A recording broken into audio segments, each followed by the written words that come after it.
Mon cher Salihou, j'invite tes enfants à rester soudés, solidaires et compatissants, comme l'ont été nos devanciers, et comme vous l'êtes, et comme il en sera toujours ainsi.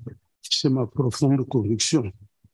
À toutes et à tous, je voudrais adresser mes chaleureux remerciements pour avoir bien voulu répondre à l'invitation du professeur Salihou Mbaye. Diplômé de la prestigieuse École des Chartes, membre associé de l'Académie des sciences d'outre-mer, docteur ès-lettres, titulaire de la Légion d'honneur française et professeur des universités, Salihou n'en paraît pas, tellement il est humble et taciturne par moments. Ce qu'il a à faire dans la vie, il le fait sans tambour ni trompette. Il déteste la glorification et le matu-vu, domaine qui sied au perroquet et au tonneau d'autant plus vide que sonore. Tel est l'éminent professeur Salihou Mbaye, qui nous a réunis autour de son magnifique ouvrage « Ndande Fall Kër Madame », souvenir d'un enfant du village.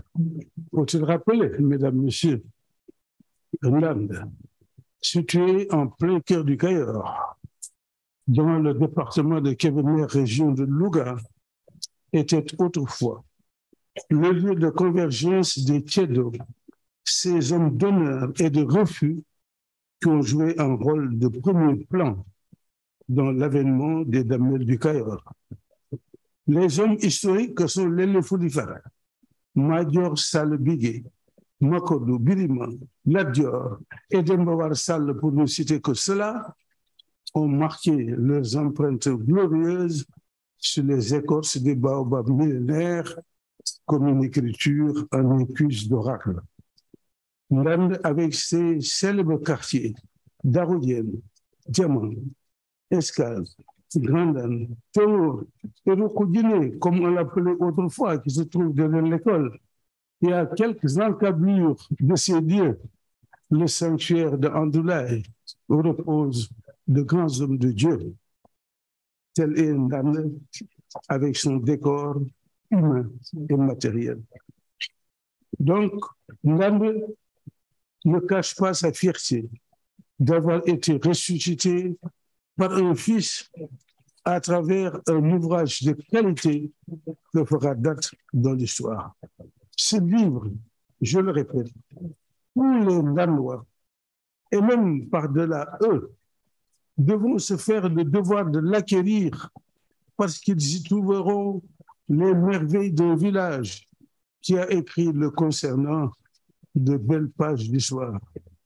Je n'en dirai pas plus, car le professeur Salihou Mbaye, avec sa finesse d'esprit, sa faconde, sa plume trempée dans l'encrier de la fécondité, inspirée et perspicace, en a dit des choses qui émeuvent la sensibilité et ravissent l'imagination.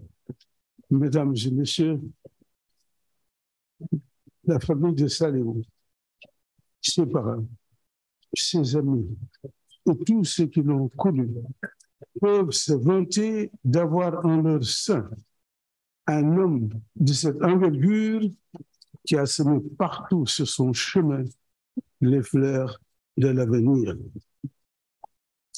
Rien dans sa vie n'a compté autant que son pays, son devoir, sa religion, sa famille et ses amis. Sa particularité, et c'est important de le souligner, c'est de n'avoir jamais considéré la famille, les amis, comme un lourd fardeau, mais comme un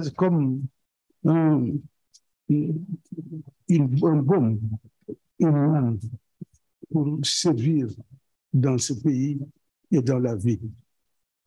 Merci bien, Salihou, et je dirais que vous avez prouvé à travers toutes vos réalisations que vous êtes un homme de grandeur, de noblesse d'esprit et de cœur. Plaise à Dieu qu'il vous laisse vivre longtemps, très longtemps encore, car votre vie et votre passé sont une féconde source d'inspiration. Merci de votre attention. Pour continuer, nous avons l'honneur et le plaisir d'introduire le professeur Ousmane Sen, directeur du VARC. Monsieur Sen, sans flagornerie aucune, vous faites partie des intellectuels sénégalais que nous aimons écouter parler. Vous n'êtes ni grand ni éloquent, ni trop exubérant, mais avec une naturelle simplicité qui fait qu'on aime votre art oratoire. Très ancré dans les valeurs et vertus de son terroir d'appartenance, il prêche l'unité du peuple sénégalais en prenant appui sur les fondements de la culture. Salut, professeur, et je vous donne la parole. Monsieur Sen. Ah, il a déjà parlé, il a anticipé alors. Il a effectivement anticipé. C'est pas grave. Mais il vous a entendu. Parfait. En tout cas, encore une fois, merci, le responsable de la cérémonie. Et je voudrais maintenant passer la parole au maire de Ndande. Madame, Monsieur, chers invités, vous pouvez imaginer l'émotion qui m'étreint en tant que fils de Ndande et dont je suis le maire. En me retrouvant parmi vous ce jour comme témoin de cette cérémonie de dédicace qui restera gravée dans les annales de l'histoire de notre collectivité. En effet, sans l'histoire, on apprécie moins notre présent et on maîtrise moins notre futur. Or, à notre grande satisfaction, voilà que le professeur Saliou Mbaye, éminent professeur, extirpe Ndande de l'oubli et l'expose pour l'éternité à la face du monde au profit des générations futures. Car les faits narrés dans cet ouvrage, intitulé Ndande Fall Kër Madame, contribueront sans doute à immortaliser le terroir, qui se veut terre de gloire et d'honneur. Voilà pourquoi nous nous saurions taire nos louanges à votre égard pour avoir su garder en mémoire tant de souvenirs de votre enfance dans Ndande, que vous chérissez tant. Au nom des populations de Ndande, nous vous remercions infiniment et vous prions d'accepter la proposition de faire de vous un citoyen d'honneur.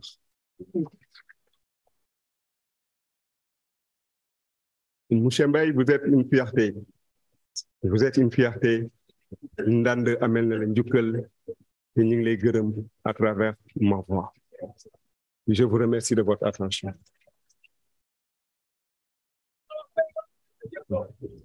Merci. Merci.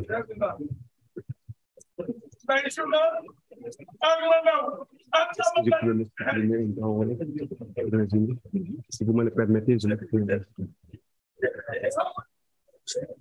Oui, c'est ce que je veux faire. Assalamu alaikum mbooloo mi ñoo ngi nuyu ku nekk ci turam ak santam di jiital ci nuyoo bi professeur Seydou Madani Sy di ci teg suñu mag su Ndande muy El Hadji Mazib Sène di ci teg directeur Ousmane Sen di ci teg El Hadji Saliou mi nga xam ne tey moo bind ouvrage bi di nuyu également délégation bi nga xam ni ñoom ñoo jógee Ndande yëpp te ki nekk ci bopp bi di El Hadj Mbaye Got Fall di la ma Ndande di nuyu mboolem ku fi ñëw tey ngir bis bi parce que ku fi ñëw Ndande tax nga ñëw fi ma leen di wax ni tey mbégte mu rëy lañu am ñëw fii parce que professeur Saliou Mbaye dafa def lu rëy ndax livre bi mu bind ci Ndande tey tax na ku xamul woon Ndande dina ko xam te génération yi di ñëw yépp incha allah dina leen permettre ñu mën a xam seen histoire kon tey jii El Hadji Saliou professeur Saliou ñi ngi lay sant ci turu Ndande di la gërëm di la wax ni yow day sa jaaru Ndande am na solo ndax fàttewu sa jaar-jaar bi nga jaar Ndande mënoon nga fa jaar def leneen mais tey jii dekkal nga Ndande sigil nga Ndande kon professeur gàcce ngalama ñu ngi lay sant di la gërëm ci taxawaay boobu di la xamal ni nag boo ñu ko nangulee bëgg nañ la def citoyen d'honneur bu Ndande jërëjëf ñoo ngi sant ñëpp di gërëm ñëpp jërëjëf. Je vous remercie, professeur Madanissi, président de séance. Remercier tous ceux qui sont dans le présidium. Saluer le professeur Saliou Mbaye, donc qui m'a invité à cette cérémonie et m'a demandé de présenter le texte du professeur Mamadou Diouf qui est intégré dans la 4e de couverture de ce document. Donc voici son texte. Dans cet ouvrage ethnographique, M. Saliou Mbaye reconstruit avec minutie. Dans son ouvrage ethnographique, M. Saliou Mbaye reconstruit avec minutie une histoire locale inscrite dans le dessin global de la colonisation. Il y décrit un territoire marqué par le produit par excellence de l'Empire français en Sénégambie, l'arachide. Cette double géographie du terroir, histoire locale Ndande Fall, et du terroir, histoire coloniale Kër Madame, répertorie les mutations sociales, politiques, économiques et culturelles de familles et de communautés, sommées de s'adapter, puisant dans leurs propres ressources et dans celles des acteurs étrangers. Le récit est immense, couvrant autant la vie quotidienne que les affaires publiques. À travers cette ethnographie, l'auteur investit avec élégance sa formation, sa profession et le territoire qu'il a lui-même construit en accompagnant des générations d'historiens, d'anthropologues et autres chercheurs ayant fréquenté les archives nationales du Sénégal et l'école de bibliothécaires, archivistes et documentalistes à Dakar. M. Saliou Mbaye est l'auteur de l'histoire des institutions coloniales françaises en Afrique de l'Ouest, 1816-1960, et de l'histoire des institutions contemporaines du Sénégal, 1956-2000. Donc voilà le texte donc, du professeur Mamadou Diouf. Monsieur le professeur, si vous me permettez, je voudrais vraiment prononcer un petit mot à l'endroit vraiment du professeur Saliou Mbaye. Je m'en excuse. Le professeur Saliou Mbaye, comme je l'ai dit tout à l'heure, donc m'a honoré donc en m'invitant donc à lire donc le document du professeur Mamadou Diouf qui se trouve dans la 4e de couverture. Mais je voudrais d'abord parler un peu donc du professeur, mais je n'aborderai pas sa carrière professionnelle parce qu'il y a des personnes beaucoup plus habilitées à traiter ce sujet. Le professeur Saliou Mbaye m'a connu très tard. Nous nous sommes connus très tard et je m'en désole. Et cette phrase, vous la trouverez donc dans le document intitulé « Les sources de l'histoire générale du Sénégal », où il disait donc « Goradia, je l'ai connu très tard et je m'en désole ». Cette citation est due simplement à mon niveau au programme très chargé de réhabilitation de la bibliothèque de l'IFAN Cheikh Anta Diop. J'ai eu la chance de le côtoyer et de travailler avec lui en 2013 au sein de la commission 4 sources de l'histoire générale du Sénégal. Et dès le premier contact, M. Mbaye force le respect et l'admiration pour son sens de l'écoute, son sens de l'organisation et de la méthode, sa rigueur scientifique et morale, son incroyance, esprit de synthèse et d'analyse qui témoigne de ses connaissances incommensurables. En dépit de ses prestigieux diplômes et titres, de son œuvre magistrale, de la qualité de ses enseignements, de son parcours administratif exceptionnel et de ses nombreuses décorations au niveau national et international, M. Saliou Mbaye est resté humble et courtois. Homme généreux, digne et tenace, il a tenu, dans le cadre du projet d'écriture de l'histoire générale du Sénégal des origines à nos jours, en dépit de l'insuffisance des moyens, à rédiger le premier tome de la commission 4 sources intitulé « Introduction aux sources de l'histoire du Sénégal et des origines ». Mon admiration, notre administration, notre estime et le respect que nous vouons au professeur Saliou Mbaye constituent une source de motivation pour l'atteinte des objectifs de ce projet et pour un engagement plus résolu au service de notre continent et surtout de notre pays. La seule évocation de son nom nous rend fiers, car il fait partie de l'élite qui a rehaussé l'image de marque de l'Afrique. En somme, professeur, vous êtes un homme bien. Que Dieu vous accorde une bonne santé, le bonheur et la paix, notamment pour la production d'autres publications. Je vous remercie de votre attention. Merci beaucoup, monsieur le professeur Seydou Madanissi. Notre recteur, ancien ministre de la Justice, un homme qui force le respect. Permettez-moi, avant de venir à l'ouvrage de M. Saliou Mbaye, de rendre un hommage à un ami, un frère, le professeur Yoro Sylla. Sa femme, son épouse Jeanne Lopi, aurait dû être là avec nous. Elle est condisciple de Saliou. Il en parle d'ailleurs dans le livre. Mais Yoro n'est pas connu ou très connu par les jeunes générations. Il est linguiste. Il a partagé le même bureau et travaillé avec un autre géant qui nous a quittés aussi, Pathé Diagne. Yoro, un grand linguiste, il a dirigé ici d'une main de fer l'association des chercheurs du Sénégal. Son dynamisme, son bagou. Et il fut l'un des premiers à avoir mis sur pied une organisation de la société civile. Là, ça fait faute avec le professeur Sahid Thiam. À côté, il avait créé un journal SOFA qu'il animait avec notre ami, le professeur Boubacar Diop du Bouba. Yoro a travaillé tout à fait au début avec le Forum civil, organisé des séances très importantes dans le pays sur les institutions.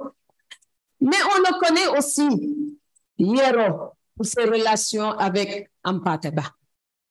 Et je me souviens, à Gorée, Yoro avait organisé un très grand colloque autour de la personnalité et l'œuvre d'Amadou Ampateba.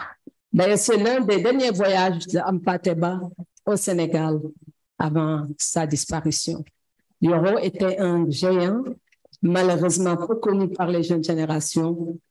Nous souhaitons que Dieu le Tout-Puissant l'accueille en son paradis et présentons encore une fois nos condoléances à notre sœur Jeanne Lopi, qui est une personnalité engagée, infatigable. Elle aurait dû être cet après-midi ici avec nous, mais je sais que notre frère qui est là, Aloys Raymond Ndiaye, lui transmettra vraiment toute notre amitié. Maintenant, j'en viens à ce qui nous réunit cet après-midi. Le grand jour est arrivé, salut finalement. Après une longue période de doute, une période où il pensait qu'il n'allait jamais terminer cet ouvrage parce qu'il y avait des interférences et que sa santé aussi était plus ou moins chancelante. Il faut l'admettre. Mais il a tenu et il a travaillé avec beaucoup de dignité autour de cet ouvrage, d'abnégation, mais aussi il a su dominer la souffrance physique pour faire ce travail. Nous remercions Marie-Aïda, parce que Marie-Aïda, présence africaine, ont beaucoup contribué à valoriser ce travail. Et notre amie, présence, la Taxen, vous êtes tous là, et Suzanne aussi, il a beaucoup contribué. Je sais qu'Alia a fait venir plus de 600 exemplaires de cet ouvrage, parce que quand on voit tous ceux qui sont cités dans cet ouvrage, toutes les familles qui se trouvent là-dedans, je crois qu'il y a assez de lecteurs pour justement les 600 ouvrages. Nous remercions aussi le professeur Seydou Madanissi. Saliou le traite comme son grand frère. Les deux premiers chartistes, mais je crois que beaucoup, ils ont des valeurs communes qui les lient. Le professeur lui-même, il y reviendra, il en a parlé dans sa préface. Et ce qui est le plus important aussi, je crois, pour Saliou et ses enfants, c'est que pratiquement tout le monde se trouvait unis cet après-midi. Je vois la famille de Djibril Ndiogou Fall, représentée ici par Madame Koutifal. Je vois mes amis et sœurs, les enfants de Djenoum Ndiaye, Ndeye Marem et le professeur Malik, ils sont tous là. Donc, je crois que tout le monde est là. Et je remercie véritablement mon grand frère Majib Sen. Majib, tout le monde connaît, peut-être vous ne connaissez pas ce qui me lie à Majib, mais ce sont des liens extrêmement forts et puissants. Il y a beaucoup de choses qui nous lient. Et Majib est un homme d'une générosité exceptionnelle. Merci Fadel. Fadel, je crois que c'est l'un des plus grands amis de Saliou. Mais tout le monde est là, je ne peux pas les citer. Nos collègues de l'université, nos amis comme Mandiaï, les professeurs, Barry, Kassé, tout le monde et tous les amis de Saliou. Je reviendrai sur ces amis tout à l'heure. Mais, Ndande Falker, madame, Ibrahim Toubou me disait, je suis absent, mais j'aurais bien aimé percer l'énigme qu'il y a derrière, madame. Je lui dis, tu n'as pas besoin de percer l'énigme. Il suffit simplement de lire le livre. Quand vous aurez lu le livre, vous comprendrez pourquoi, madame. Il y a une chose à laquelle Saliou tenait absolument, que l'on ne change pas le titre. Tout le monde s'interrogeait, est-ce que le titre, on va le laisser? Et il a dit à l'éditeur, je tiens à cœur, madame. Ça, je ne vous dirai pas pourquoi. Lisez le livre et vous comprendrez. Cette interpénétration, cette pénétration entre la société ancienne, sénégalaise, Wolof, et la société coloniale qui commençait à se mettre en place petit à petit. Et vous comprendrez pourquoi, madame.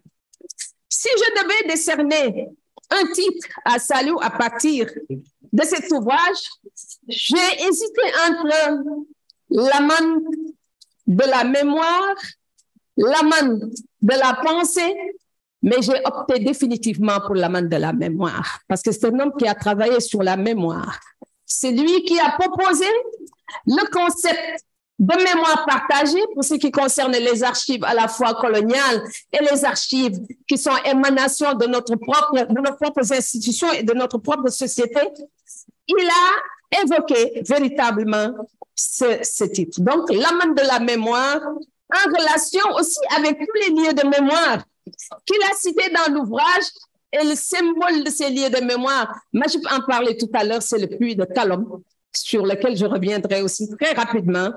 Et c'est quelqu'un qui, comme Pierre Nora, a mis cette question au cœur de sa préoccupation et de sa réflexion. Il a aussi, c'est quelqu'un qui, en lisant le livre, on le sent, et je salue au passage son marabout, représente ce qui est là, Almada, le frère de Serigne Mansour Sy Djamil, qui a été son marabout quand il était élève au lycée, mais on trouve aussi dans l'ouvrage un texte d'hommage que lui rend Serigne Mansour Sy Djamil au moment de la célébration du centenaire du Gamou de Tivaouane, dont il était le président du comité scientifique. Saliou, à travers ce livre, il a évoqué la géographie historique autour d'Ndande. Moi, c'est un passage qui m'a beaucoup intéressé et qui est extrêmement riche de ce point de vue. C'est le premier chapitre. Mais ne l'oublions pas, il est spécialiste des sciences auxiliaires, d'une science auxiliaire de l'histoire. C'est l'archivistique. Mais ce n'est pas seulement limité à l'archivistique, parce que dans l'ouvrage, on voit un élément essentiel, c'est-à-dire la toponymie. Il est revenu longuement sur la toponymie, les noms. Moi, personnellement, c'est vrai, je suis issu d'une culture du Cayor, mais il y a beaucoup de choses que je ne connaissais pas. Par exemple, je savais que mon grand-père avait un Tokep, mais je n'ai jamais su que c'était Tolukep. C'est avec lui que j'ai su, par exemple, que Tolukep n'était rien d'autre que Tolukep. Donc, il y a la toponymie. Mais pour le travail qu'il a voulu faire, c'est véritablement ces talents de généalogiste qui sont apparus à travers ce livre. Donc, il est parti tout simplement de l'étude de la famille, en allant vers un groupe, je crois que Mamadou Diouf l'évoque dans sa 4e page de couverture, une communauté. Et à partir des individus eux-mêmes, leurs pratiques, leurs relations sociales et leur culture, il a essayé de reconstituer toute cette vie. J'ai discuté avec lui et lui disais que cet ouvrage était son meilleur livre. Il me parle non les essais, je dis non. Parce que dans cet ouvrage, il y a quelque chose qu'on ne trouve pas dans les autres livres. C'est tout simplement la vie. C'est un livre qui a su mettre en valeur la vie de toute une société, de toute une communauté, la vie de sa famille. Et il s'est positionné à travers cet ouvrage dans ce qu'on peut appeler la transmission, parce que ça commence par le fait que c'est son petit-fils qui lui a demandé « Mam Saliou, quand est-ce que tu vas m'écrire un livre ?» Et pour répondre à Madi, il a sorti tout ce qu'il avait comme énergie, capacité pour écrire Ndamd Fall Kébémer. Et ce livre, donc, qui nous traite de beaucoup d'éléments et sur l'histoire de la famille, je crois, et Rokhaya pourra m'infirmer ou confirmer, je crois que l'histoire de la famille fait partie aussi de ce qu'on pourrait qualifier l'histoire tout simplement du peuplement. On voit à travers son livre les mouvements de population, les intersections, les relations, et c'est un livre plein de vie que nous avons avec des évolutions incroyables. Quelqu'un le disait, je crois que c'est magique. C'est un livre d'une précision extraordinaire. Il est tellement précis que moi, quand il écrivait, il me sollicitait souvent pour lui trouver des rendez-vous ou en tout cas lui trouver des sollicitations. Par exemple, le colonel Mamargueï, il est ici parce qu'il voulait avoir une précision concernant les arbres. Je vais chercher le dentiste parce qu'il devait expliquer cette césure qu'il y avait entre les dents ou le bijoutier, mon neveu, qui devait lui donner, par exemple, des éléments sur la coloration de l'argent, de l'or, etc. Et tout ça, il en avait besoin. C'est à la lecture du livre que je me rends compte pourquoi il en avait besoin. Et c'est dans ce sens, à mon avis, avec beaucoup d'autres précisions, que cette dimension ethnographique apparaît véritablement. Et dans l'ouvrage, il y a des éléments que je trouve très intéressants. Par exemple, l'histoire des techniques. quand il y a les techniques agraires, les machines, etc. Et je crois, il a emprunté à l'histoire de l'Occident depuis pratiquement le Moyen-Âge jusqu'au 19e siècle, où les techniques n'ont pas beaucoup évolué. Il faudra prendre la révolution industrielle pour voir l'évolution des techniques. Il a beaucoup insisté sur des techniques qu'on pouvait qualifier de techniques, en tout cas dérisoires, limitées. Mais il a tellement insisté. Et la description qu'il fait de ces techniques vous donne envie véritablement de comprendre l'acteur principal au cœur de cet ouvrage, c'est-à-dire cet acteur, c'est l'arachide. L'arachide, c'est l'acteur principal. Pourquoi l'arachide? Parce qu'il est fils de traitant. Ce qui était, mais cette évolution à côté de l'arachide, on voit petit à petit cette société cosmopolite se mettre en place. Depuis les familles qui ont immigré à Ndande, celles qu'on a trouvées à Ndande, celles qui sont venues s'ajouter aux familles, mais aussi les éléments introduits par la colonisation. Je pense aux Libano-Syriens, par exemple. Je pense aux Français, parce que moi, je me suis demandé que faisait cette Madame Remayel qui a donné le nom Madame à Ndande, mais on le voit, et c'était une société où il y avait une interpénétration, une cohabitation, et l'ouvrage est aussi, il faut le reconnaître, une étude de ce qu'on appelle l'étude du voisinage. C'est un élément de l'histoire. Et on ne peut pas ne pas en tenir compte.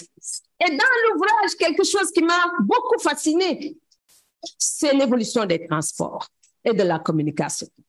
On commence par l'âne, la charrette, le cheval, pour se retrouver avec l'acteur aussi, un autre acteur important de cette période, c'est le chemin de fer. Mais pas seulement le chemin de fer, il faudra continuer avec le chemin de fer jusqu'à l'apparition de l'avion. Tous ces éléments sur le transport et qui montrent l'évolution, les mutations dont on parle de la société de Ndande et de la société coloniale au contact avec l'Occident, toutes ces évolutions, on le voit à travers ces moyens de transport. Et il en parle avec une précision. Et justement, c'est en suivant un peu ces moyens de transport qu'il évoque aussi les édifices, d'autres lieux de mémoire, les édifices administratifs. Et moi, je suis impressionnée par la description faite de la gare avec ces hommes. La gare, le chef de gare, le logement du chef de gare, au-delà du chef de gare, je ne sais pas comment il l'appelle, en tout cas le joueur, celui qui était là en train d'indiquer justement le train. Donc il insiste, rien n'est laissé au hasard, tout se retrouve dans cet ouvrage et on le voit petit à petit se développer et évoluer. Il y a dans cet ouvrage des éléments aussi importants. Je vais en parler très rapidement parce qu'il ne faut pas rester trop longtemps avec le micro. La circulation des hommes et des femmes. Mais cet ouvrage est aussi un hymne, certes à la famille, mais à l'amitié. Tous les amis de Saliou que je connais, que je ne connais pas, se retrouvent dans cet ouvrage. Et c'est avec la lecture de ce livre que je comprends ce qu'il lit à quelqu'un comme Ibrahima Sarré. Ibrahima Sarré, je crois que c'est le Fonds Thiebdo qui les lit. Et ça me rappelle un peu l'ouvrage de Ablaye Bathily à la même période.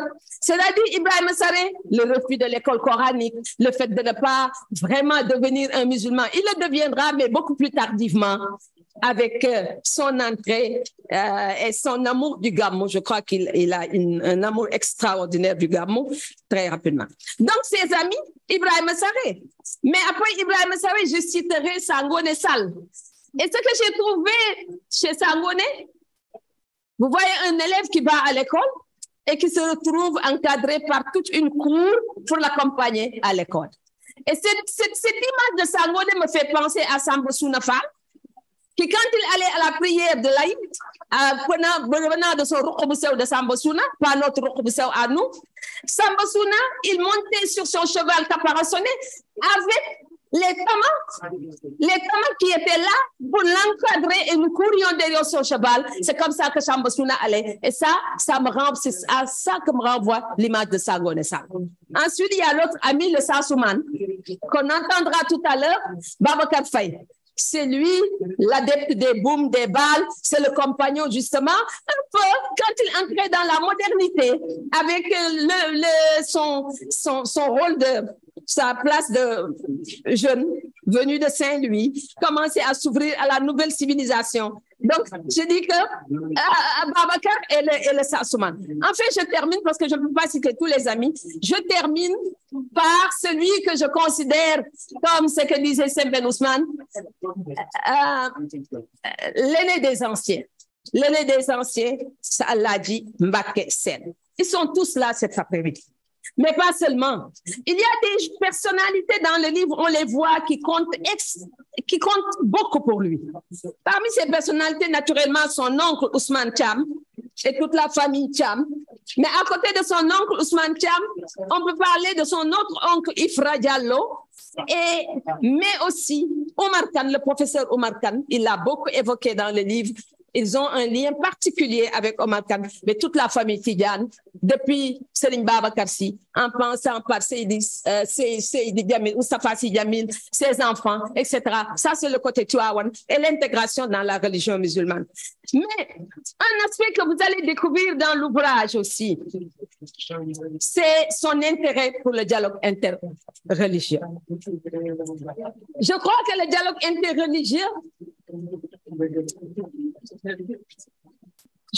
dialogue interreligieux, on le voit à partir du chapitre qu'il appelle Rogossi. Vous lisez Rogossi et vous comprendrez pourquoi justement c'est extrêmement important. Ses relations avec l'Église au Sénégal. Et je crois que c'est ça aussi le Sénégal. C'est-à-dire, et d'ailleurs lui-même il a l'habitude de le dire, nous sommes des gourmettes. Dans le sens où gourmet est utilisé comme métis. Nous sommes des métis, issus de plusieurs cultures, de plusieurs civilisations. Je crois que ces gourmettes, s'il vous plaît, est-ce qu'on peut nous laisser terminer là?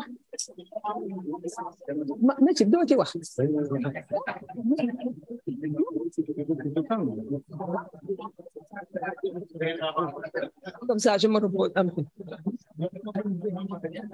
Salut. Waa ñu may ñu tuuti rek ba ñu bañ a perturber cérémonie bi. Waa président mu ni bu ko ñu may ñu ko rek waa wala ça.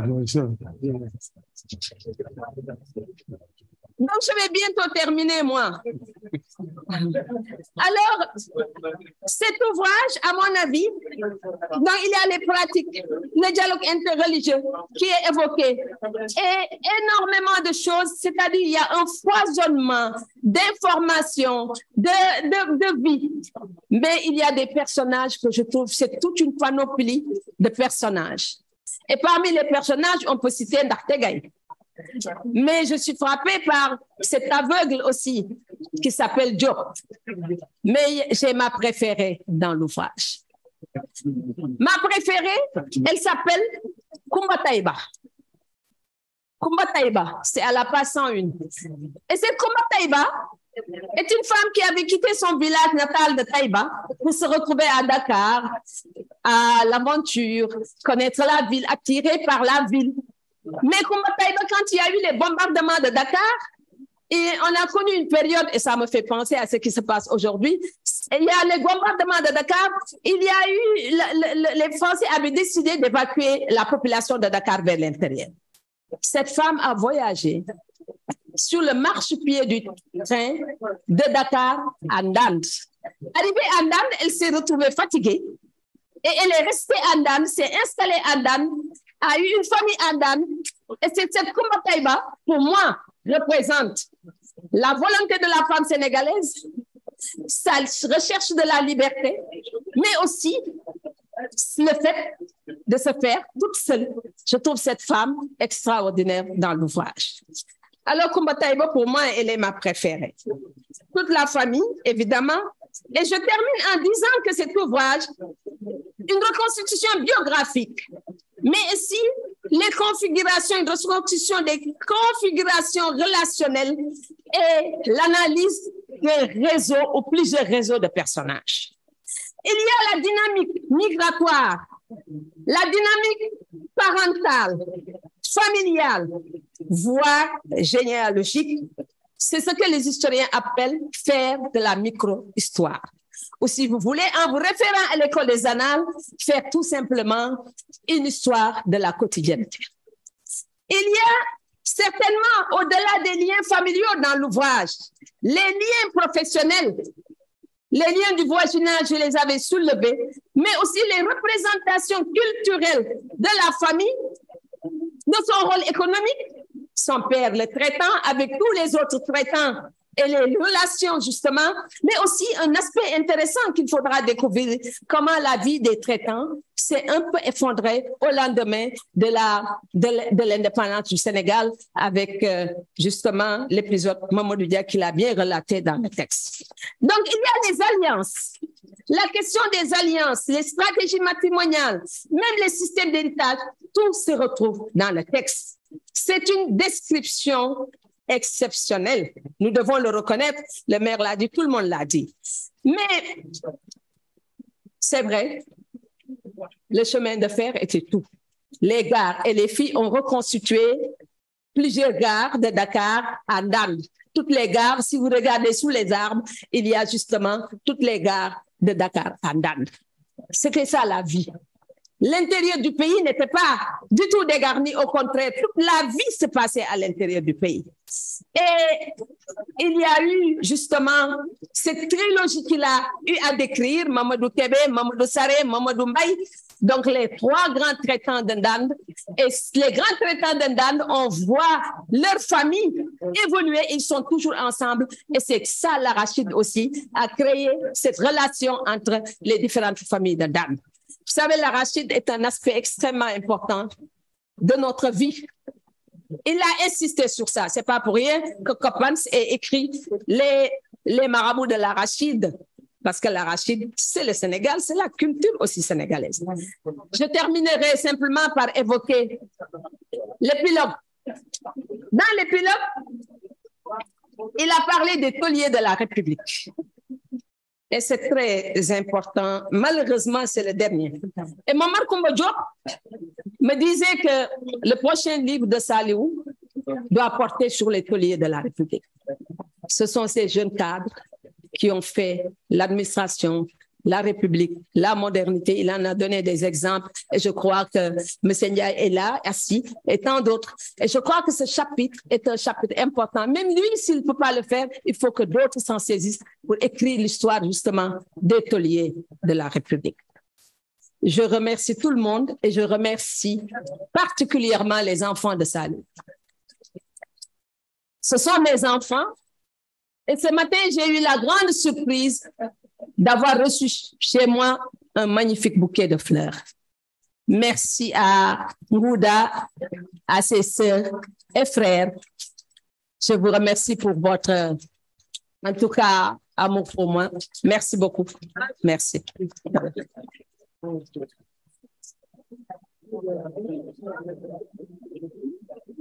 Merci pour cette intervention. Et je passe la parole à M. Fadelia, qui est à la fois professeur et écrivain. Vous avez la parole, M. Dia. Et c'était déjà sous l'égide de son mentor et complice en sauvetage du patrimoine, le lecteur Seydou Mandansi. Saliou Mbaye, vous le verrez dans le livre, est un homme de fidélité. C'était pour moi qui ne suis ni historien de profession, ni archiviste de formation, un vrai challenge et surtout la marque d'une affection et d'une confiance qui remonte à plusieurs décennies.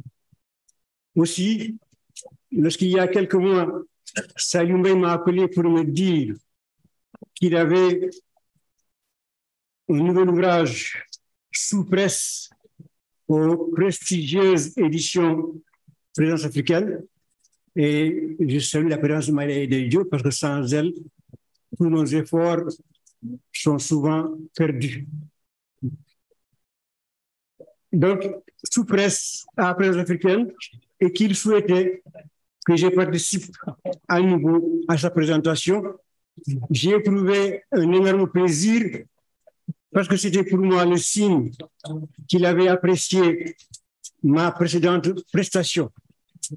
Puis, il a ajouté, et ce livre, tu le présenteras, que je sois présent ou non. Mais je peux attendre, lui ai répondu, que tu as de retour, tu dois partir. Non, je veux dire que tu le présenteras, que je sois de ce monde ou non. Sur le moment, j'ai jugé que cette remarque n'était en fait qu'une boutade, une façon de me rappeler à moi, qui suis bien plus vieux que lui, ou beaucoup moins jeune, que nous étions entrés dans l'âge de la fragilité et que lui, au moins, avait déjà acquis la sagesse de Montaigne qui disait que l'absence de la peur de la mort rend la vie plus belle. Puis, je me suis dit plus sérieusement que ce n'était après tout que la marque de sa foi que je sais grande. Et je me suis rappelé les paroles d'un de mes aînés, qui était à la fois agrégé de médecine et Hafiz Quran, qui disait à ceux qui se tenaient de la brutalité de la mort de nos proches que la condition nécessaire et suffisante pour mourir, c'était d'être en vie. Je me suis rappelé aussi les mots cruels, comme seuls les enfants peuvent se le permettre, que nous adressions à notre vieille grand-mère en lui martelant sans cesse qu'elle était au bord de la tombe. Sa réponse était à chaque fois pleine de tendresse et de fatalisme. Je ne demande pas mieux que de mourir après vous. Malheureusement, hélas, la mort a ceci d'incontrôlable qu'elle peut venir par le cibois comme elle peut venir par la canopée. Je ne me suis donc pas inquiété. 2 mois sont passés depuis et aujourd'hui, au plaisir de présenter un livre qui est le couronnement de toute une vie consacrée à la préservation des traces du passé, s'ajoute celui de savoir que son auteur est bien là, présent parmi nous, toujours lucide, libre, déterminé et en pleine possession de ses moyens intellectuels. Je suis sûr que tous ceux qui se réunissent ici formulent des vœux et des prières pour qu'il continue à nous instruire, car il nous doit une dette, ce livre ne couvrant de son propre aveu que quelques séquences de sa riche vie, il nous doit nous en offrir la suite. Le livre qu'on lit n'est pas forcément celui que l'auteur croit avoir écrit. Même si je serais obligé de répéter un peu ce qu'a dit Pendamo, dans ce livre que j'ai eu plaisir de lire, j'ai trouvé à la fois une enquête, un récit historique et surtout peut-être ce que Annie Ernaux a appelé une autosociobiographie. C'est une enquête d'abord. C'est cela qui ouvre le livre, ou plus exactement une série d'enquêtes dont le sujet est une modeste bourgade du Sénégal profond, ainsi que sa composante humaine. C'est une enquête comme seul sait le faire un chartiste, pointilleuse, soucieuse non seulement de vérité, mais aussi d'exactitude, fondée sur l'exploitation de nombreuses sources orales ou écrites, d'où l'abondance de références, de renvois bibliographiques ou de dates. Ce qui n'est pas prouvé est présenté comme provisoire. Et au lieu de réponses fermes et définitives, l'auteur nous sert souvent des interrogations. Il y a en effet beaucoup de questions dans ce livre, beaucoup de sollicitations à l'endroit du lecteur. Et c'est le moins qu'on peut attendre de Saliou Mbaye, qui est aussi historien et qui sait par expérience que le questionnement est le fond de la matière historique. Le résultat, c'est que peu de commémorations sénégalaises de ce niveau ont été aussi méthodiquement disséquées. Et si, comme le disait Andy Warhol, chaque homme, chaque femme mérite son quart d'heure de gloire, on peut dire qu'avec ce livre, et en plus de 120 pages, pratiquement le tiers du livre, Ndande, avec son puits mythique, sa gare surdimensionnée, même au temps de traits du plaisir qui reliait Dakar de Saint-Louis, avec son patronage royal et son surnom exotique, avec donc beaucoup de résistance, Nand vient d'avoir son heure de gloire. La monographie qui lui est consacrée est une sorte d'état civil, un registre plus accessible qu'un monceau de paperasse. Et je ne crois pas qu'il existe un Nandois, un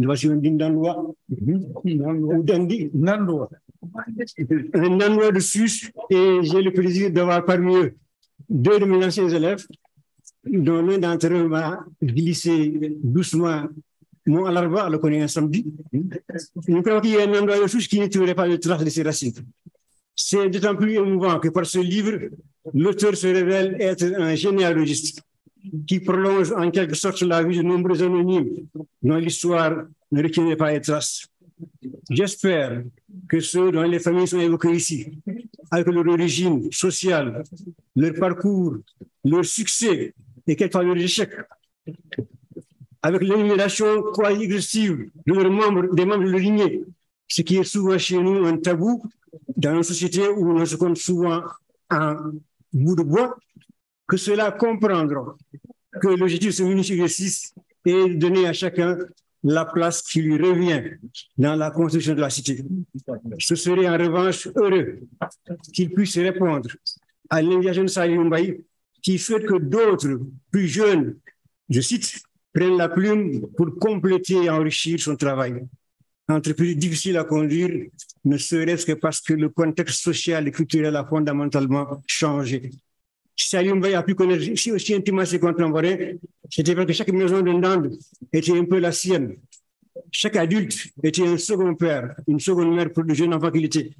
Et à 70 ans passés, alors qu'il est grand-père depuis des années, il a la délicatesse, dans un texte destiné à être publié,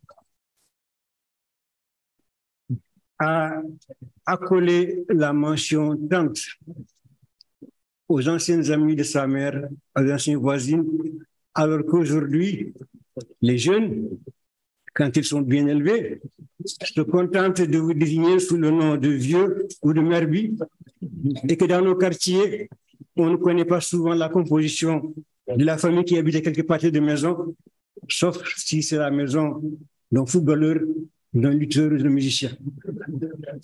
Excusez-moi.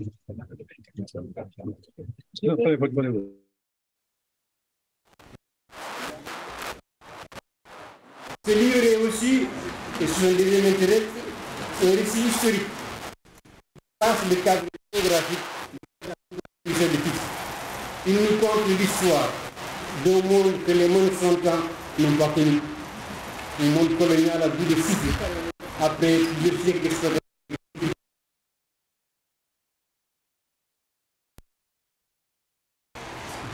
Incapable de ceux que l'on désignait par le terme infamant d'indigène, à s'émanciper, à améliorer les conditions de vie, à prendre le destin en main. Les Blancs se replient vers les villes, les classes, qui avait fait la force de la région. Au-delà de l'histoire, il nous ouvre une fenêtre sur cette traite qui a été les plus versables que nous avons.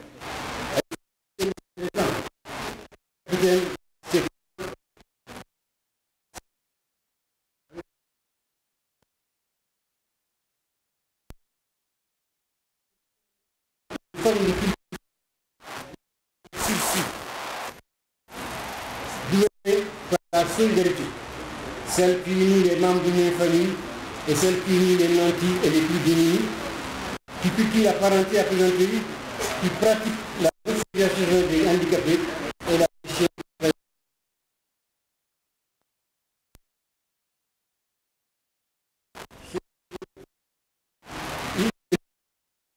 des éléments de réponse à ceux qui se demandent comment le Sénégal a résisté au péril de la guerre des pays qui a traversé de nombreux pays africains après la chère indépendance. L'histoire de Salim Mbaye, il fait ça. Le phénomène dès le siècle au moins, des femmes et des hommes issus des cultures de dénomination sénégale moderne, avaient appris à vivre ensemble, avaient fraternisé, s'étaient mêlés par le sang. La mayonnaise avait pris et on observe plusieurs siècles plus tard. L'histoire est une population de quelques centaines d'habitants vivait en cette harmonie, sans assimilation forcée, sans reniement de nos origines, des sujets et des citoyens, des musulmans et des chrétiens, des mourides, des tijanes, des communistes et des symbolistes. Ils étaient venus de tous les points du territoire sénégal.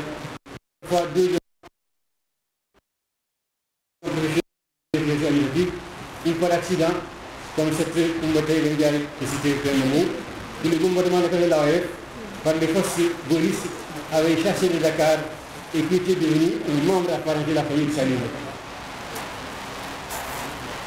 Langue originale.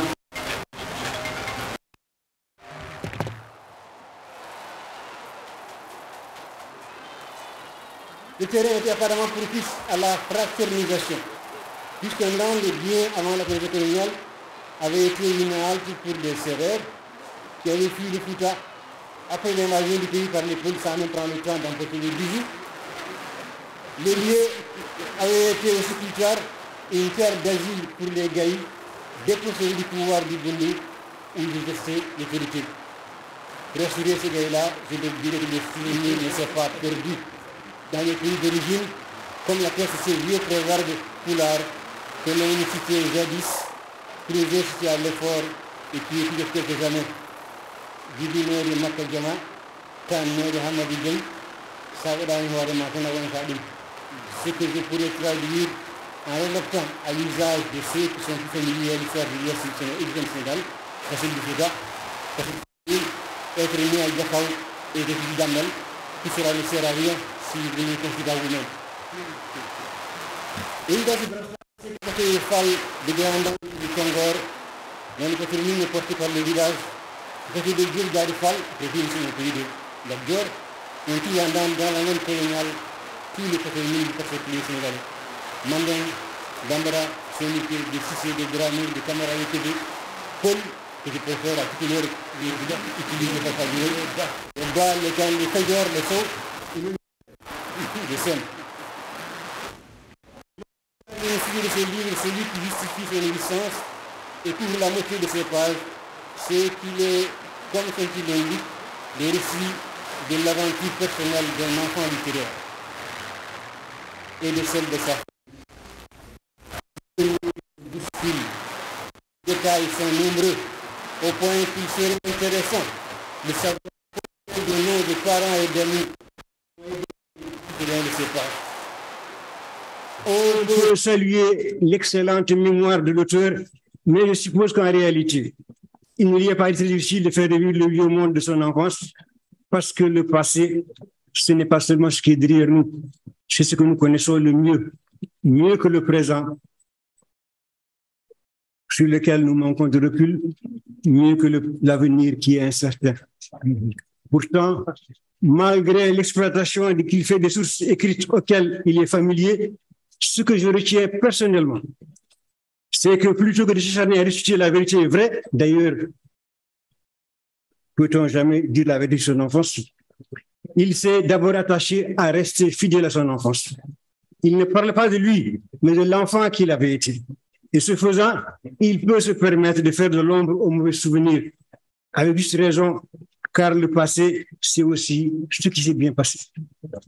Quant à la forme, il est heureux qu'il ait, comme il le dit, écrit comme il le sent, car c'est précisément la meilleure façon pour écrire comme une autre personne. Et c'est ce qui donne à ce livre l'apparence d'une confidence à bâton rompu.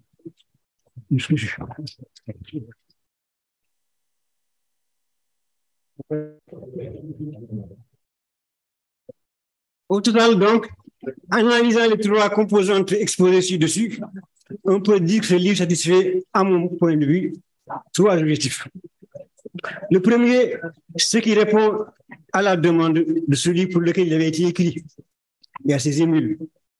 Il est en effet, confesse son auteur, le fruit d'une commande formulée par un enfant Et tout comme le petit prince de Saint-Exupéry avait dit à l'aviateur de naufrage dans le désert, dessine-moi un mouton. Salim Mbaye a décidé qu'elle a de plus en plus, écris-moi un livre. Il n'est pas nécessaire d'avoir lu Victor Hugo pour savoir que si tous les enfants sont des princes, les petits-enfants le sont plus que d'autres. Salim Mbaye ne pouvait qu'obtempérer. Et pour avoir moi-même tenté l'épreuve et obéi au même diktat, je sais par expérience que l'exercice n'est guère facile. Il faut d'abord, cela peut paraître anodin, trouver le temps de se concentrer et de se remémorer. Ce qui n'est pas facile, ce qui n'est pas aussi facile qu'on le croit. Selon Marcel Proust, auteur en la matière, les livres sont l'œuvre de la solitude et les enfants du silence. Et tout le monde sait que dans notre société africaine, même lorsqu'on a une compagne elle-même férue de recherche, le silence, je ne parle pas de silence domestique, n'est jamais acquis et la solitude est souvent suspecte. Une fois ce seuil franchi, il ne reste pas moins difficile pour la bonne et simple raison qu'on ne peut pas réduire une vie à 2 heures de lecture. Il faut choisir. Et c'est donc à grande enjambée que Salim Mbaye, comme d'autres avant lui, nous fait survoler la sienne. Depuis sa prime enfance jusqu'à sa consécration comme premier Sénégalais à diriger l'Institut national du Sénégal. Il le fait avec élégance en rappelant toutes les mains qui sont tendues pour lui permettre de franchir les étapes les plus difficiles, à commencer par ce directeur possible. Il ne nous a pas tout dit, mais l'enjeu, ce n'était pas de tout dire, au risque de blesser notre pudeur de Sahélien. L'enjeu, c'était de déchiffrer les moments privilégiés de l'existence et du mode de vie de sa famille, d'aller à la découverte de ses racines. Le deuxième objectif rempli par ce livre, c'est qu'au-delà de sa famille, l'auteur répond à une préoccupation qui nous est commune et qui hante tout particulièrement les jeunes Africains perdus et désemparés dans le grand village qui est devenu le monde. On ne peut pas nous voir dans la confession Salim Mbaye que le seul point littéraire. Il faut aussi analyser la philosophie. L'exhumation du passé peut, on le reconnaît aujourd'hui, constituer une sorte de thérapie. Et la transmission de la mémoire familiale est essentielle dans la construction de chaque personnel. Ce livre nous ramène au passé de l'auteur et au nôtre. Il restitue une civilisation culturelle et des connaissances ancestrales qui ne sont pas enseignées à l'école, qu'on aurait du mal à trouver dans la toile et qui, pourtant, nous sont indispensables. Il n'y a pas d'identité sans mémoire. Et une communication et une communauté qui ne sait pas transmettre les savoirs qu'elle a acquis au fil des générations est une communauté en danger. Enfin, et c'est pas la raison que peut-être qu'après tout, le principal objectif que poursuivait Salim Mbaye et qu'il a atteint, c'était de tenter ce que chacun d'entre nous rêve de réussir, sauver son enfance. Avec, hélas, cette infranchissable limite. Chacun d'entre nous a des souvenirs enfouis. On ne peut donc sauver ce qu'il peut sauver. Et il y a tout un monde qui a disparu à jamais. Je vous remercie.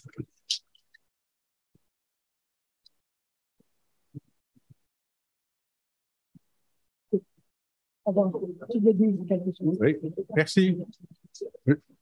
Merci, M. Fadela.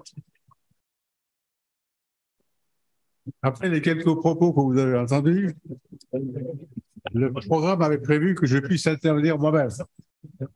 Mais il se trouve que, j'allais dire, ma voisine de droite a oublié quelque chose. Et elle voudrait quand même reprendre quelques minutes, si j'ose dire, peut-être très rapidement. Pour répondre. Très rapidement. Je devais commencer par ça. Quand le président Senghor quittait le pouvoir en 1980, il avait tenu par faire mettre en scène Tête d'or de Paul Claudel. Tête d'or de Paul Claudel par Jean-Pierre Lers, tous les grands comédiens de Sorano, l'imposante Jacqueline Scott Lemoine, Cissé, Omar Seck au son des tam-tams du Sénégal.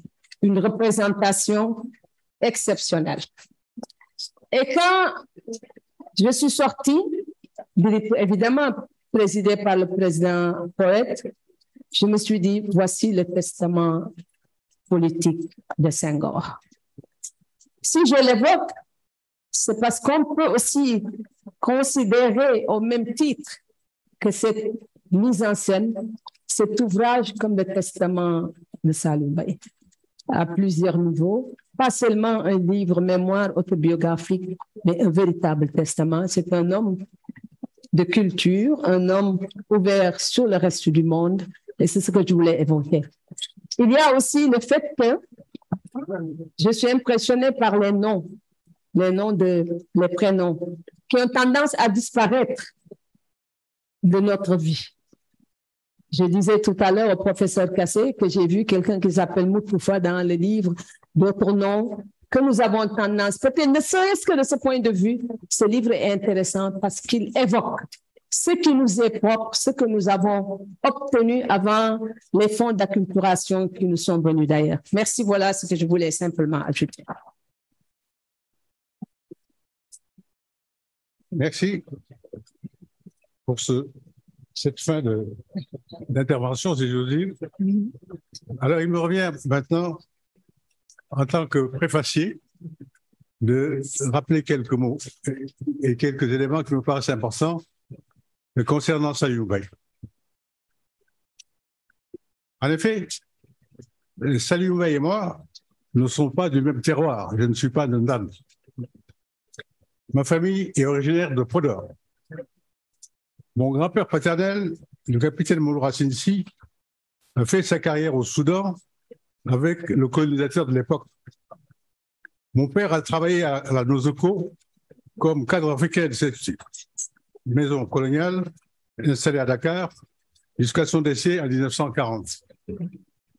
Le père de Saliou, lui, était originaire du Cayor, producteur d'arachide.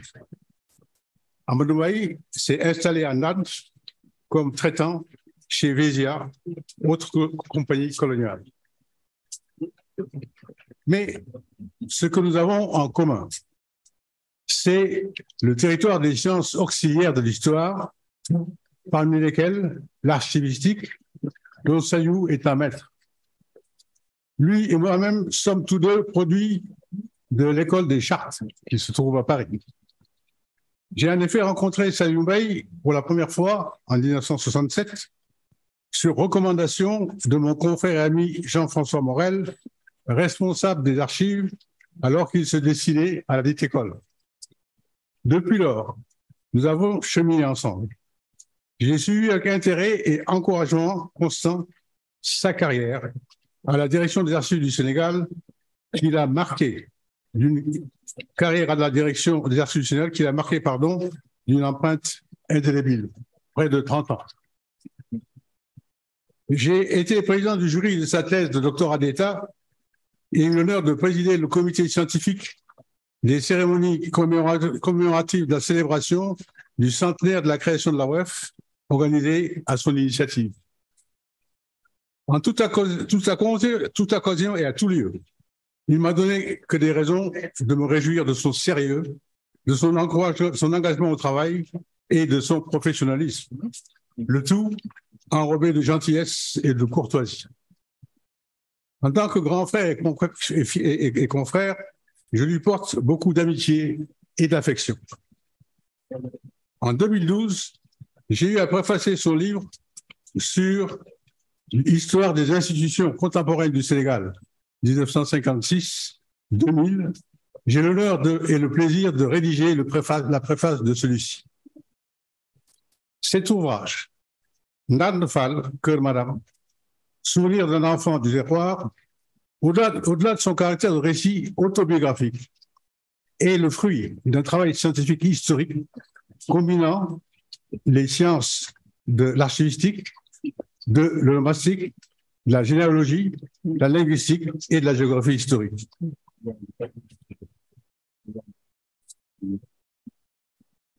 Le tout repositionnant le NAD des années 1950 dans son terroir. Salut encore une fois fait montre de son expertise avérée de ses sciences auxiliaires de l'histoire. Retrouver l'origine du nom Ndande Fall Keur Madam est une excellente illustration. La démarche scientifique adoptée pourrait servir de modèle à des instances universitaires. Les générations présentes et futures pourraient se servir de cet ouvrage pour référence, pour explorer l'histoire des divers terroirs sénégalais, la faire découvrir au public et partant, contribuer à la réécriture de l'histoire du Sénégal. Je ne peux que me réjouir du travail abattu par Saliou par la meilleure des manières. Je souhaite que ce produit-ci ait le succès mérité et surtout l'utilité recherchée. Je vous remercie de votre attention.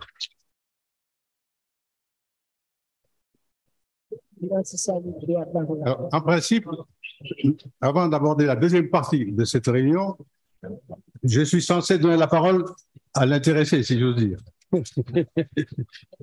J'espère que Salim Bey, vous êtes prêts à prendre la parole. Je vais essayer. Mesdames et messieurs, la vie me réserve de temps à autre des occasions de nous réjouir. La cérémonie d'aujourd'hui en est un de ces jours de bonheur absolu. J'ai en effet ici, devant moi et avec moi, tout ce que j'aime. Un livre dont de surcroît je suis l'auteur. Pardon. Un public où se retrouve ma famille, la petite, mes enfants et petits-enfants, la chair de ma chair. Et la grande famille avec les alliés, mes amis de tous bords, ceux de la prime enfance, tout comme ceux que j'ai connus à travers ma vie professionnelle et sociale. Il y a aussi ici des curieux, de belles lettres, qui ont envie de mieux comprendre cette part de moi-même que j'ai voulu partager avec tous. S'y ajoutent des autorités administratives, politiques et religieuses qui ont tenu à me manifester leur sympathie et que je salue et remercie. J'ai, ma vie durant, conservé les documents d'archives et de bibliothèques pour les mettre à la disposition de ceux qui le souhaitaient. Mais cette fois-ci, c'est moi-même qui me mets en scène et propose un partage des faits et gestes dont je suis la source principale. Les latins écrivent testis unus, testis nullus. Les Wolofs ne disent rien d'autre quand ils déclarent pour ande yow képp fu la neex jóge. Waa Louga nuyu nañu leen, disait mon ami, quand il avait fini ses échappées du week-end. Et au besoin, il amenait avec lui quelques poulets pour agrémenter le dîner. Et les poulets étaient tellement pris à Koloban, mais rien n'y fait. Mon ami tenait à faire accréditer l'idée qu'il venait de Louga. Cela ne fait pas de mal d'avoir des poulets et cela peut toujours agrémenter le dîner. C'est vrai, qu'en de telles circonstances, on peut être tenté d'enjoliver, de falsifier ou de sciemment oublier. Non, ce n'est pas le cas. J'ai parlé vrai et dans un style que je crois juste et authentique. Nous pourrons en débattre tout à l'heure. Pourquoi avoir écrit ce livre? parce que j'avais des choses à dire sur mon enfance et sur le lieu où elle s'est déroulée. Et que peut-être je suis le seul à pouvoir exhumer de la tombe, de peur que la tombe de l'oubli ne les recouvre à jamais. Dans le Falker, madame, et mon royaume d'enfance, j'y ai vécu heureux, entouré de l'affection de mes parents et de ma famille jusqu'à l'âge de 13 ans. C'est un bourg d'1 ou de 2 milliers d'habitants, une escale située sur le chemin de fer Dakar-Saint-Louis, où mon père exerçait le métier de traitant d'arachide au compte des établissements Vésia de Bordeaux. En commençant mon entreprise, mon projet s'est limité à retracer pour ma famille, la petite Chanton, ses premières années d'une vie heureuse, mais le cours des événements m'a amené à élargir mon propos à la généalogie de la famille Mbaye, à l'activité des traitants, à l'école, aux institutions administratives et coutumières. Ma démarche est celle d'un archiviste qui consiste à aller du général, c'est-à-dire le fonds d'archives, ensemble insécable de documents, pour se rapprocher progressivement du particulier, notamment la pièce, soit la plus petite unité matérielle du dossier. Il s'y ajoute que je suis également conservateur du patrimoine et à ce titre, à défaut d'avoir contribué à la naissance d'un musée des arts et traditions populaires dont j'ai rêvé pour mon pays, j'ai réussi, me semble-t-il, à meubler mon propos d'éléments patrimoniaux qui m'étaient familiers. En parlant de Ndande, j'ai tenu à la replacer dans son contexte historique et géographique du Cayor, à présenter les villages environnants, l'escale, ses traitants avec leurs pratiques commerciales, et enfin, Rogossi, qui n'est rien d'autre que l'auteur dont j'ai retracé le parcours à travers ses activités sociales et scolaires jusqu'à l'année scolaire 1967-1968 passée à l'Université de Dakar. Bien entendu, il m'est arrivé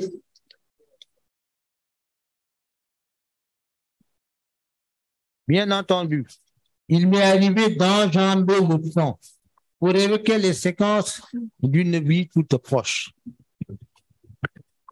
Je suis parvenu, à force de recherche en archives et bibliothèques, et avec le soutien matériel de la Fondation Sonatel et de sa directrice générale, Mme Aminata Fall Sidibé, à mettre une identité sur Madame, titre qui reste collé comme une étiquette en date. Il s'agit irréparablement d'Elisabeth Audibert, épouse de Rio Mayol, qui, sans solution de continuité, a vécu dans la localité de 1891 à 1944.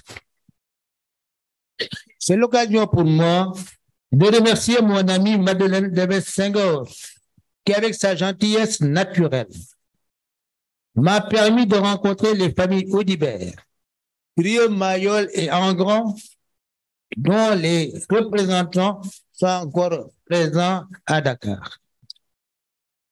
Descendant de Madame Elie, je vous salue. Puisqu'on en est au remerciement, que l'on me permette de saluer tous ceux dont le concours m'a été utile, quand bien même il peut m'arriver d'en oublier, que l'on me pardonne. Je remercie le professeur Seydou Madanissi, le confrère et grand frère, qui a bien voulu rédiger la préface de cet ouvrage et qui m'a toujours accompagné et apporté assistance et soutien. J'ajoute à la liste ceux qui ont aidé à donner naissance à ce livre. Je dois une énorme dette au professeur Pendambo, intellectuel de très haut niveau, qui inlassablement m'a encouragé et soutenu. Ce livre est le sien. Je la remercie et la félicite. Qui dit œuvre, dit éditeur. C'est naturellement que je me suis tourné vers Présence africaine prestigieuse maison d'édition s'il en fut. J'y ai trouvé l'oreille attentive et amicale du professeur Mamadou Diouf, qui affectueusement m'appelle Kranzal, et celle de mon amie Marie-Aïda Wan Diop et de sa sœur Suzanne. Un grand merci à tous. Je dois beaucoup à Madame Jeanne Lopissilla, à qui je présente mes condoléances, et M. Fadelja, qui par amitié vieille de plusieurs années, ont bien voulu prendre en charge la présentation de mon livre. À ces remerciements, j'associe mon grand frère, cousin et ami, Majib Sen, natif de Ndande, qui avec son talent habituel et sa générosité a été le maître de cérémonie. Pour terminer, que l'on me permette d'envoyer des salutations les plus douces à mon épouse ici présente, Aminata Sek, qui, toutes affaires cessantes, est venue m'apporter par sa présence constante et son engagement toute la chaleur dont peut avoir besoin un homme de mon âge et de ma condition. À elle, à sa famille, à ses amis, je réitère mes sentiments fidèles. Merci à mes chers enfants qui ont tout organisé et bien organisé. Prière renouvelée d'un père comblé. Merci au WARC et à son généreux directeur, mon jeune frère et ami Ousmane Sen, qui nous accueille toujours avec gentillesse dans les locaux du centre. Merci à son personnel dévoué et attentif. Merci aux organes de presse et d'information. Mesdames, Messieurs, chers amis, j'ai dit et fini de dire à tous, je dis merci à mon pectoré, comme dirait mon ami Sibyl Samb. Mesdames, Messieurs, encore une fois, merci. Monsieur le professeur Seydou Madani, s'il vous plaît, médiateur de la monsieur, Sénégal, même directeur honoraire de l'université Cheikh Anta Diop de Dakar. Monsieur Ousmane Sen, directeur de WAP.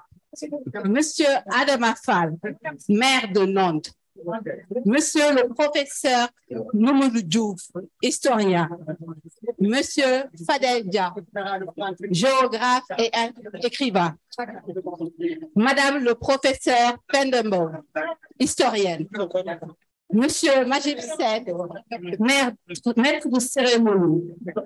Cher papa, chers oncles, chères tantes, mesdames et messieurs, chers distingués invités, c'est pour moi un agréable devoir et un privilège de prendre la parole au nom de mes frères et sœurs pour vous témoigner notre gratitude d'avoir bien voulu honorer de votre présence la cérémonie de dédicace de l'ouvrage Ndande Fall, Cœur Madame, souvenir d'un enfant du terroir du professeur Salim Bey, notre cher et bien-aimé père.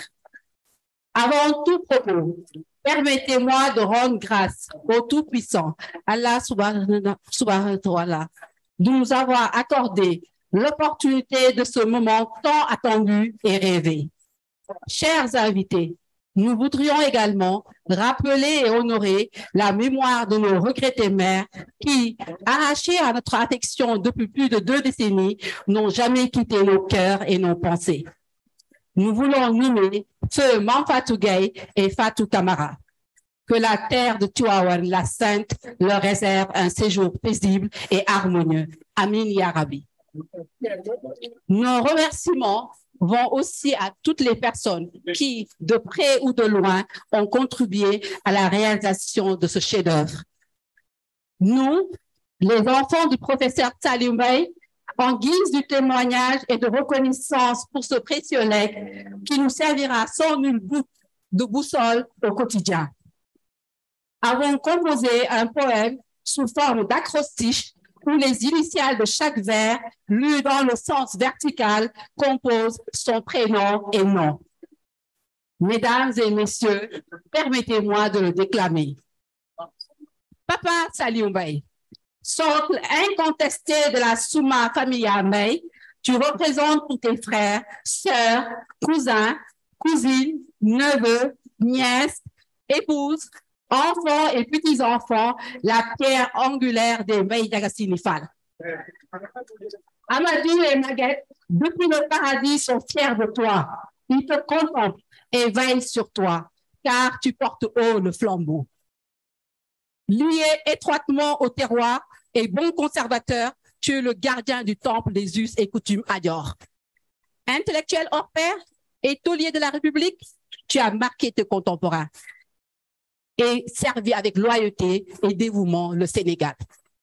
D'obédience tidiane et foi en la tarira, tu égrènes avec aisance les perles de la perfection, au Jawaharatul Kamal pour les initiés, et récite avec enthousiasme la Salatul Fatih. Urbi et Orbi, tu as sillonné le pays et le monde entier pour en garder les meilleures pratiques afin d'en faire partager les siens. Morel n'aurait pas trouvé mieux que toi pour le remplacer et conduire les destinées des archives du Sénégal pendant une 30aine d'années. Bercé par le ruissellement des eaux de la Garonne et de la Seine, amoureux de la vie épicurienne, tu aimes le beau, la courtoisie, le raffinement, tu es un fin gourmet et tu es friand de métis de Cambrai et de calisson d'Aix-en-Provence et de caramel au beurre salé. J'en passe. Archiviste paléographe, dans l'âme, tu as su faire aimer ce métier noble à la jeune génération et doter les confrères des rudiments nécessaires à la profession. Yin et Yang à la fois, tu incarnes les deux forces régissant l'univers, à savoir le masculin et le féminin. Tu peux être à la fois rigoureux et clément. Et oui, Papa Saliou Mbaye, tu es un être exceptionnel. Parfois complexe, mais digne à tous égards, et pétri de valeurs humaines et sociales. Et petite bout de bois de Dieu, comme tu aimes bien nous appeler, Mariam Gouda, Amadou Babakar, Ousmane Ahmed, Ibrahim Khalil, Aminata Maguette, Nyanga Salama et Aram Khadim Mbaye. Papa, encore un grand merci pour ce livre qui est notre fierté. Et te souhaitons du fond du cœur une longue vie, entourée de tous les êtres qui te sont chers et une excellente santé pour vivre encore 100 ans. Plein succès au livre. Nous vous remercions de votre aimable attention. Permettez-moi, le cadeau du poème a été encadré et sera remis par sa petite fille, Marie Adam. C'est le cadre du poème.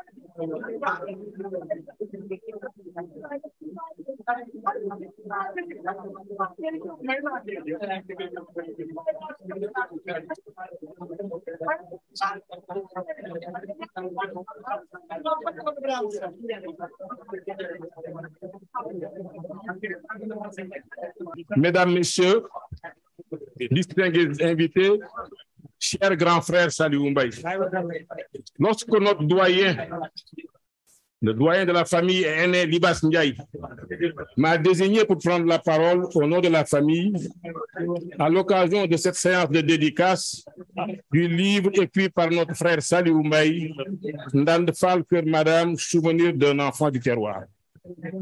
J'ai eu des frissons, car devant m'adresser à un parterre d'intellectuels de haut niveau de la trempe de ce que je vois dans la salle. Mais j'ai dû prendre mon courage à deux mains.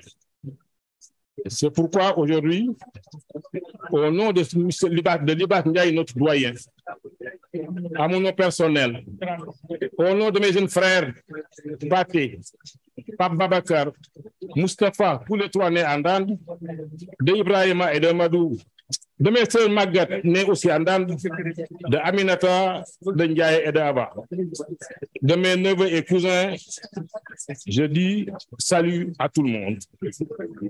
Mesdames, Messieurs, j'ai eu la chance de parcourir le livre, mais ce que j'en retiens, c'est que j'ai été impressionné. Impressionné d'abord par la qualité, parce que facile à lire et surtout bien écrit. Et surtout par son contenu. Que ce soit clair, je ne suis pas écrivain, encore moins critique littéraire. C'est seulement l'appréciation qui peut être celle d'un profane et je pourrais dire une appréciation subjective. Ceci me rappelle une histoire qui ressemble à cela que j'ai vécu. C'est une anecdote. On a un ami de longue date qui s'appelle Ndiaga Seck, un ami à Saliou. Il en a parlé un peu dans son livre. Alors, Ndiaga Seck est un ami de longue date qui n'a jamais fréquenté l'école française, mais qui avait un sens de l'humour. Un jour, au début des années 70, il est venu me voir à la suite d'un discours à la nation du président Senghor.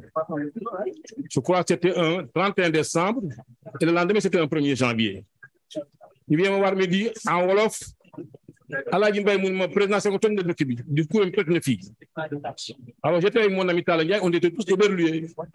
Parce que pourquoi Ndiaga avait... Il dit le président Senghor tey li wax musu ko wax ci discours am. Bii discours benn la. Ndiaga n'a jamais été à l'école. On lui a posé la question. Ndiaga, qu'est-ce que tu as compris déjà au discours du président Senghor? Il dit dara ndax xam nga li wax lan la. Mu ni dee walaay dafa neex rek li mu wax a neex. Tubaab yee neex. Nee na au Sénégalais sénégalais ot xaw ma di ci teg la ci teg daal la mu ci teg daal neex na loolu ba nga xam ni man pour discours bi neex na ci man kon nag loolu pour man rek comprendre naa ni neex na mooy man du ma dugg ci ce sujet pour que les gens me comprennent bien. Ce n'est pas la prétention d'avoir une certaine critique, une certaine l'œil vraiment d'un expert de l'écriture. Je parle en tant que profane, mais au moins, j'ai la chance de ne pas avoir la même position que Ndiaga. C'est vrai que j'ai l'habitude de dire que si je suis né en Ndande, j'y ai grandi, j'y ai pris femme, et je compte mes meilleurs amis. Mais Saliou, né à Louga, ayant grandi en Ndande, qu'il connaît très bien et qu'il adore, est de loin le plus ancré au territoire. Distingués invités, je tiens à vous confirmer que l'auteur, notre frère Saliou Mbaye, est un homme aux qualités humaines exceptionnelles. Il est profondément ancré dans les valeurs cardinales que nous a inculquées notre défunt père.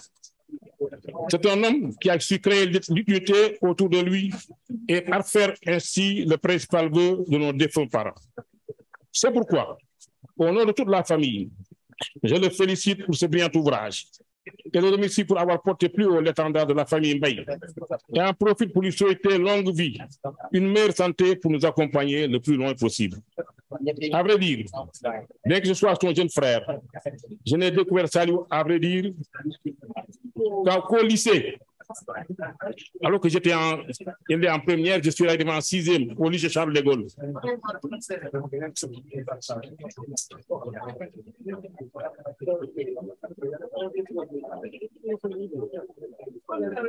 Je continue. Alors, je disais, il était en première au lycée quand je suis arrivé en 6e.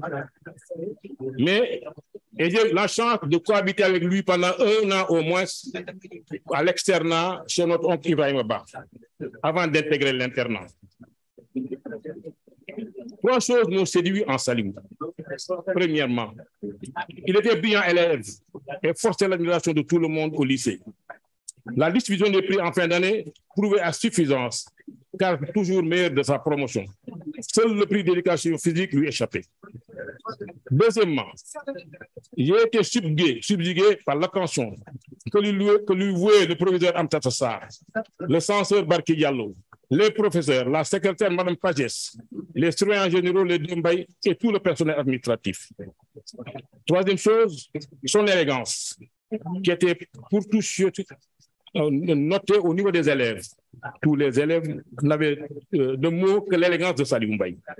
Et pour preuve, c'est le seul élève au lycée qui, à l'entrée, qui à l'ouverture des classes, se mettait en costume. C'est vrai qu'il a été suivi quelques années après par son jeune frère, Moussa Sarré, qui lui porte une grande admiration.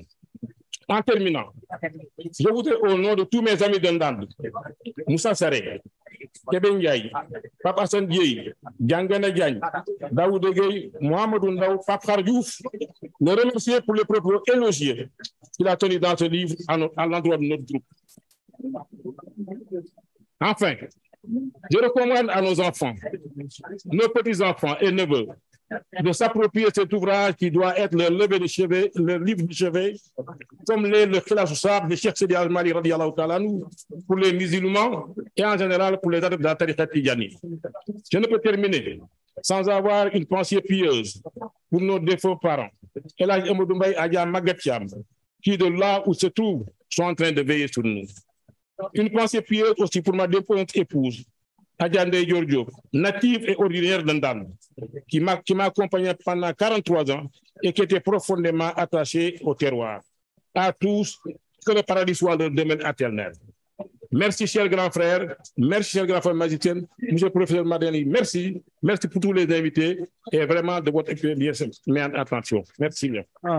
Merci, mon grand frère Abdou Majid Sen. Monsieur le ministre, Mesdames, Messieurs, distingués invités, chers grands frères, Saliou, que nous appelons affectueusement Grands Arbres. Quand Saliou a essayé de me joindre au téléphone pour m'informer de la tenue de cette cérémonie de dédicace, pendant presque toute une demi-journée, nous nous rations au téléphone. Finalement, quand la communication a été établie, il m'a lancé « Waouh, Kokoudou Rakidjambo. Ah, Yodei, maintenant l'écoute. » J'ai répondu « Ah, Maxama, mais il aurait tout simplement me dire on s'est raté. Mais j'aime bien écouter Saliou s'exprimer en Wolof. C'est un Wolof pur et dur, succulent même, je dirais. Cela traduit quoi? Son attachement au terroir, car je parle sous le contrôle des spécialistes. La langue, je crois, monsieur le recteur, la langue est un des éléments les plus importants de la culture d'un peuple. Saliou fait tout pour continuer la maîtrise de sa langue wolof. Mais il m'a également demandé de parler au nom des traitants d'Indande. Mais c'est un honneur, mais qui aurait pu échoir à n'importe lequel d'entre nous ici de notre génération. Car, comme Saliou l'a dit lui-même, tous les adultes sont parents des enfants de la communauté. Donc, n'importe qui, qu'il soit enfant de traitant ou pas, aurait pu effectivement prendre la parole et parler des traitants. Mais, Saliou, je tiens à te remercier pour le travail effectué grâce à une démarche scientifique, parce que documentée. Et j'ai l'habitude de dire que Saliou n'est pas un diplômé. Saliou est un intellectuel au vrai sens du terme. En effet, Saliou, même dans ses certitudes, reste nuancé. Si vous lisez le livre sur l'origine de Kër Madame, il a ses certitudes, mais il laisse la porte entrouverte à d'autres contradictions, à d'autres éléments. Donc ça, c'est le travail de l'intellectuel. Et l'intellectuel, c'est se mettre à la hauteur de tout le monde. Et ça caractérise Saliou. Saliou, merci pour cela. Maintenant, Saliou m'a demandé de parler des traitants. Mais compte tenu de leur nombre, il est difficile d'égrener les noms et de parler de chacun d'entre eux. C'est pourquoi j'ai choisi une approche synthétique en parlant du traitant. Le traitant que moi je considère comme une institution.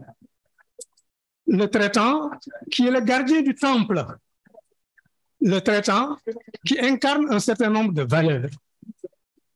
Et toutes ces valeurs sont partagées entre les différents traitants. Donc, je dirais que le traitant est caractérisé par l'attachement à l'esprit de solidarité. Saliou a divisé les traitants en 3 générations. Entre ces différentes générations, il y a des relations verticales et des relations horizontales. Les relations verticales se traduisent par l'encadrement, le soutien et la formation par chaque génération des générations suivantes. Quant aux relations horizontales, c'est basé sur l'amitié. C'est basé également sur la recherche de l'entente. Il n'y avait entre ces traitants ni animosité, ni rivalité, mais une concurrence saine. Le traitant est également un médiateur social. Et là, je voudrais donner un exemple précis. J'ai retrouvé dans les archives de mon père une photographie représentant 3 personnalités. Mam Ndartegay, Mam Magadjei et Mam Hassan Ndiaye. C'est notre père Ibou Ndiaye qui m'a expliqué que cette photo a été prise alors que ces 3 personnalités revenaient d'une mission de bons offices couronnée de succès auprès d'une famille où il y avait de sérieux problèmes. Donc, ça, c'est extrêmement important. Ensuite, le traitant est une véritable œuvre sociale. Il mange rarement seul. Autour de son bol, il y a foule. Ensuite, il prend en charge les cérémonies de circoncision. Je prendrai l'exemple sur moi-même. Nous étions un groupe d'à peu près 15 personnes. Dans ce groupe, il n'y avait que 2 sarés. Un cousin, je n'aime pas tellement ce terme, c'est un frère qui était venu d'Engalik et moi-même, j'étais le seul fils biologique. Tous les autres étaient les enfants de ses amis, de ses employés, de ses connaissances ou tout simplement des gens à qui il fallait rendre service. Et ça, c'est pas seulement dans cette maison, tous les traitants procédaient de la même manière. Le traitant tient également à l'éducation de ses enfants. Saliou a dit que sa sœur Fari était envoyée tous les matins chez une dame pour lui inculquer un certain nombre de valeurs. Ma sœur, Assaré, connaissait également la même situation. Tous les matins, elle prenait son baluchon, allait chez le père Mamadou Kébé pour que la maman Fatsar lui inculquât toutes les valeurs extrêmement importantes de la société. C'est d'ailleurs de cette époque que datent les relations très solides entre ma sœur As et la famille Kébé, et plus particulièrement avec Ndeye Khady Kébé. Permettez-moi de rendre hommage à cette dame. Elle est vraiment profondément engagée dans tout ce qui touche Ndande. Je crois que Ndande lui doit éternelle reconnaissance et gratitude. Donc, le traitant est également un éducateur. Et là, permettez-moi de vous raconter une petite anecdote que j'ai vécue avec mon père.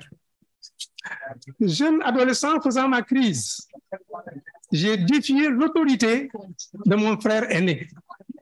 J'ai fait ce qu'on pourrait appeler aujourd'hui, si vous permettez le néologisme, un crime de lèse aîné. Et il s'en est suivi un affrontement physique. Et je l'ai mis en difficulté car lui, l'ami de Saliou était assez frêle. Mais je l'ai regretté. Non seulement toutes les mamans de la maisonnée se sont ruées sur moi, en plus, le soir, quand le cousin de mon père est revenu de la boutique, quand tu as raconté l'histoire, il m'a donné une correction mémorable. Quand le frère de mon père, Serigne Massamba, qui vivait à Dakar toute la semaine, est rentré le samedi, quand il a eu vent de l'affaire, j'ai eu une deuxième correction. Quand mon père, qui était à l'époque en voyage à la Mecque, est revenu de pèlerinage, là également, j'ai eu ma dose. Donc, en tout cas, une chose est sûre, ça c'était pour réaffirmer le droit d'aînesse et la hiérarchie.